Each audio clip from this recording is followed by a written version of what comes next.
As a teacher and Jewish educator, I've dedicated years to working with children. As a teacher, a nanny, a madricha, you name it, I've done it. I've always been known in my community as the kid person, the one who ran children's services at shul, babysat from age 12, the baby whisperer who got everyone's baby to sleep magically, the madricha on so many camps for youth movements and schools, the person taking students on Israel trips. I've changed thousands of nappies, toilet trained hundreds of kids. I've dealt with primary school playground spats, teenage girls and their emotional meltdowns, teenage boys and that conversation about deodorant, and a whole variety of amazing, meaningful moments where I have learnt more from my students than I've taught them. So, it was always a given that I would want and have children of my own, because it's what comes naturally, and it's who I am. I'm also a religious Jewish woman. Orthodox Judaism has been my way of life since I was a teenager. I grew up in a traditional Jewish home and chose to take on more religious practices, slowly committing to a religious lifestyle that felt true. Like so many women raised in traditional communities, I expected one day I'd marry and raise a family within that framework. I thought I'd marry fairly young and have the opportunity to have many kids, with dreams of a busy family life and an open home filled with my children's friends.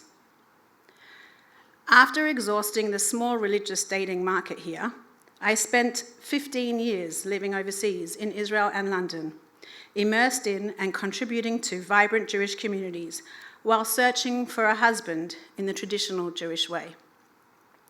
It was hard. I started my life again, alone, in two new countries, one with a different language and a very different culture. I had to make new friends, learn how things worked in a new place, walk into shuls and countless young professional events, knowing nobody. I had to find somewhere to live, to navigate new jobs in new environments. My aim was to, yes, enjoy new experiences, but mostly to meet someone to marry. Life as a single in the Jewish world is complicated. Our culture is set up with the family unit at its core. Family Shabbat dinners, chagim with family, people getting married young, an expectation to pru uravu, be fruitful and multiply. Synagogues and community organizations run events for families, child-friendly events, have family memberships. You get the idea. I spent years, decades in fact, watching other people live their Jewish lives to the fullest with their partners, children, and extended families, while I observed from the edges. Involved in whatever way I could be, especially as I was working and providing Jewish education for their children, but never really immersed, never living it, never quite fitting in, just watching, hoping to meet someone to step into that world with. I met with some shadchanim, not fun, went on dating sites specifically for religious singles, was set up by friends, acquaintances, you name it. I went on dates with men younger than me, older than me, those who for sure lied about their age, men divorced with kids, never married, men who didn't speak English, men who told me they didn't want to date me, but they didn't know how to tell the person who set us up that. I could really write a book about my dating stories. I stopped counting when I got to 100 blind dates. It felt unnecessary to keep reminding myself of all that pain by keeping track with a number. For 15 years, I lived on the other side of the earth, far from my family, committed to finding and hoping to meet someone to share my life with. But life had other plans. I returned to Sydney during the chaos of COVID, against my will, with visa legalities, and now in my early 40s. I found myself reflecting deeply. I knew that time was running out biologically. I knew how much I had always longed to become a mother. And so, I made the most difficult and empowering decision of my life: to pursue solo motherhood. Inspired by my friends who have done this here and overseas, and seeing their resilience, their contentment, and their peace in their decision, I decided to embark on what has been a roller coaster of a journey. This wasn't a decision I took lightly from a religious aspect either.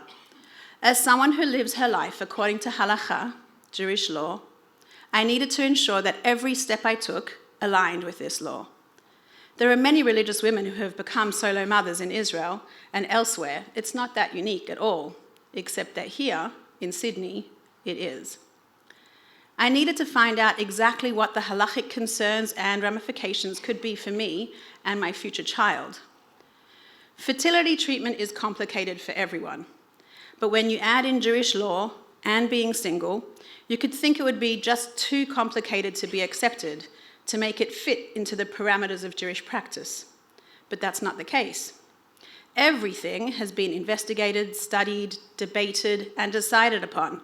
And what might come as a surprise, the overriding approach is to work out a way to bring more Jewish lives into the world. So I asked questions, lots of questions. I wanted to know exactly what is accepted, allowed, and recommended by the rabbis. I wanted to know what I would be facing in terms of opposition in a religious world.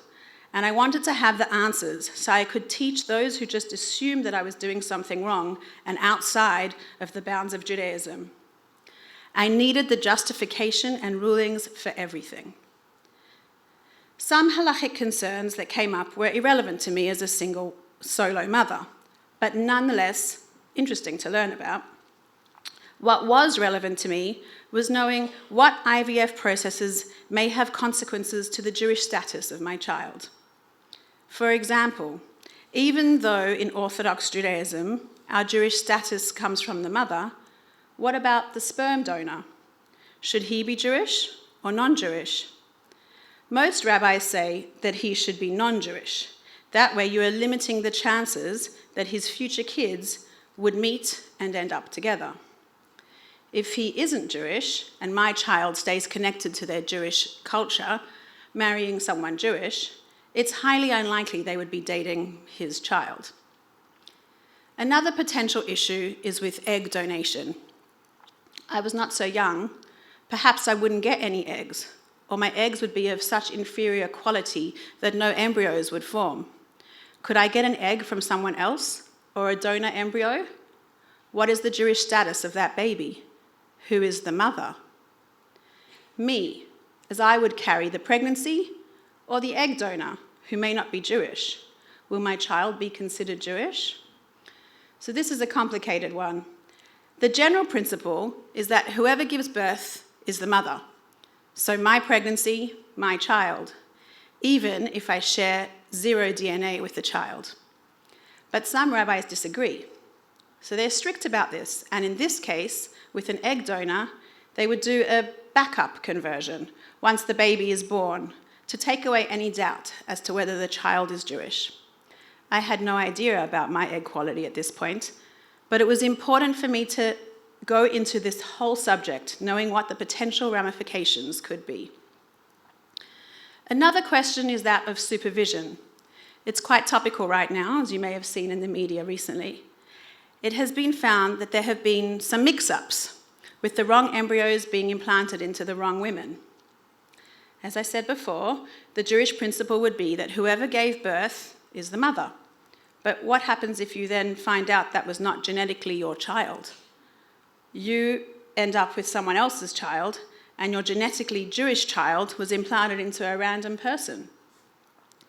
The rabbis do not want these mix-ups happening for many reasons, both for the mental health of those involved and for the genetic implications further down the track.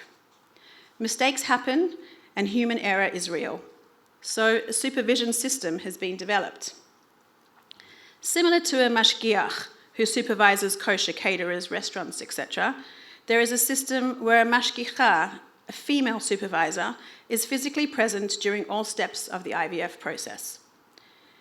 She makes sure that the scientists are using the correct egg and sperm, and that when they do any process, there are no mistakes, that they have used the correctly labeled bits and pieces, and that the correct embryo is implanted into the woman. This supervision system, known as kosher IVF, is run worldwide now, but it was started here in Sydney by Rabbi Ullman. He is considered one of the world experts on these topics in the Jewish world, and the community here is very lucky to have him, to be involved when these services are needed. So many details, so many questions. I asked them all. It was fascinating, but also daunting, especially as I hadn't started the IVF process yet and was quite medically naive. But there was another whole element to my concerns about doing this solo motherhood thing.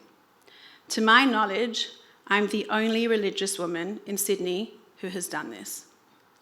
That fact weighed heavily on me. I didn't know how I would be perceived. I didn't know how I'd be accepted, if my child would be. Was this just too out of the box for people to get their heads around? I was working in a Jewish high school as a Jewish studies teacher. Would the school be okay with having a single, pregnant, religious teacher teaching their students? Would I be ostracized? Would my child be able to go to a Jewish school? Would I still be invited to Shabbat meals? Would my child be bullied?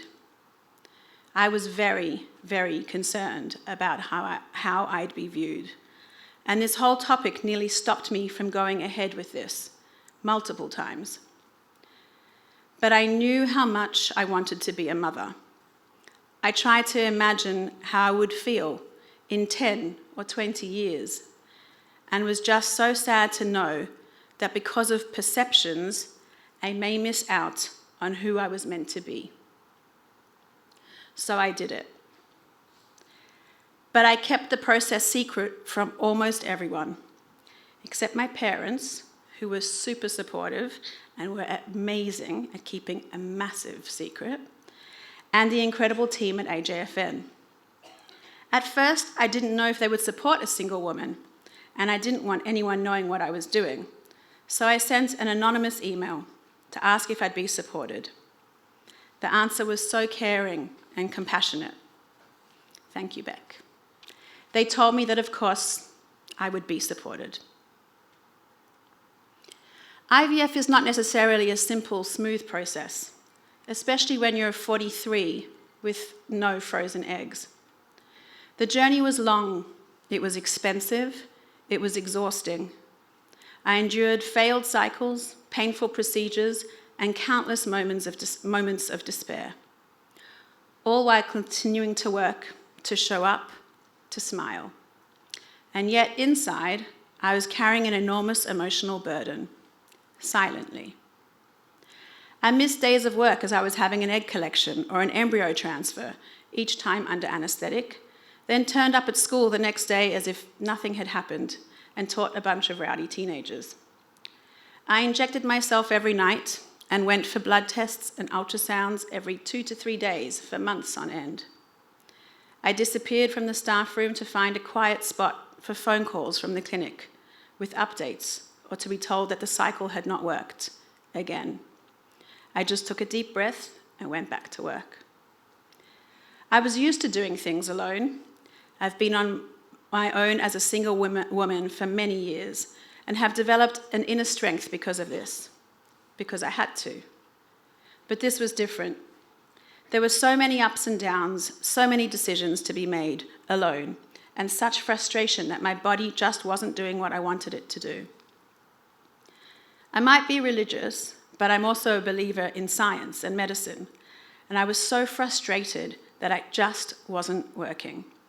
I was naive, really naive, and thought that if the doctors and scientists were doing the whole process, it had to work. That's what science is about. It follows rules. But it turns out fertility medicine is a lot more about faith and the unknowns than I was expecting. In fact, my Jewish non-religious fertility doctor, Dr. Gavin Sachs, reminded me of this. After another failed cycle, I was so angry that the science was not working. He asked me, "Aren't you supposed to be a woman of faith?" I sheepishly answered, "Yes." And I realized that I had been viewing this all wrong. I was waiting for the doctor and science to make this happen, and I'd been a passive part of the story. After that discussion, I realized I needed to take ownership, to talk to God, to shout at God, to pray for this and show him how much I wanted to be a mother. I'm not a natural when it comes to prayer. It's a religious practice that I've always struggled with. But I opened a discussion with Hashem from that day. And although I still had failed cycles and struggles, my anxiety and mental health struggles had a destination. I could express my anger towards God, my grief, my sadness, my frustration. I found myself grappling with anxiety, pulling away from others and shutting down. It was all-consuming. I struggled with the grief of each failed cycle, grief for the father my child will never have. Guilt for not doing this the right way, doubting if it's the right thing to do whilst doing it. Guilt for not being able to just let go and trust. It must not be working because God doesn't want me to do it. Fear that I was never going to be a mother. Fear that it would work and then I wouldn't be accepted in the community. Fear that if I did have a child, I'd never find a husband, because I still hope to have a life partner someday. I kept going. Almost a year to the date from when I first visited the fertility clinic, I was pregnant. I'd had 3 egg collections, 5 failed transfers, a medical procedure, and 9 anesthetics that year. They called me from the clinic, and I stepped out the staff room for what I thought would be another phone call to say it had failed, but it hadn't. I was pregnant. The nurse was singing into the phone, "You're pregnant, you're pregnant." She was elated. I was numb. I'd turned off my emotions to get through each round, and now I didn't know how to turn them back on. I didn't believe it. Now pregnant, I was throwing up all morning, then heading off to work, throwing up there without anyone knowing, and then coming home and throwing up there too. I was so anxious during the pregnancy that until I was really showing, I still kept it quiet. I was anxious I was going to miscarry. Being older, I was told statistically that the chances were higher. And I was still anxious about how I would be perceived in the community. So if I didn't need to tell anyone, I didn't.